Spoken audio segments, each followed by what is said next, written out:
এই ভিডিওর মাধ্যমে আপনি জরুরি যোগাযোগের তথ্য আপডেট করার পদ্ধতি সম্পর্কে জানতে পারবেন। জেমস সিস্টেমে লগ ইন করার পর ইএমএস মেনুতে ক্লিক করলে এইরকম একটি উইন্ডো দেখতে পাবেন। এরপর পিএমআইএস মেনুর অভ্যন্তরে ঠিকানা সংক্রান্ত তথ্য নামে এমন সাবমেনু দেখতে পাবেন। সেটাতে ক্লিক করলে এমন একটি উইন্ডো খুলবে যেখানে প্রয়োজনীয় তথ্য যুক্ত বা আপডেট করতে পারবেন।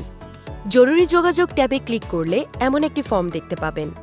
জরুরি প্রয়োজনে যার সাথে যোগাযোগ করা হবে তার নাম, তার সাথে সম্পর্ক, মোবাইল নম্বর, ইমেইল, বিভাগ, জেলা, থানা, উপজেলা, গ্রাম, মহল্লা, ward, post office, post code, বাড়ি নম্বর, রাস্তা নম্বর বাংলা এবং ইংরেজিতে দিয়ে দাখিল করুন বাটনে ক্লিক করুন। যদি জরুরি যোগাযোগ বিদেশ হয় তবে এই চেকবক্সে ক্লিক করে নির্ধারিত সকল ঘরে প্রয়োজনীয় তথ্য দিয়ে দাখিল করুন। জেমসের সঙ্গে থাকার জন্য আপনাকে ধন্যবাদ।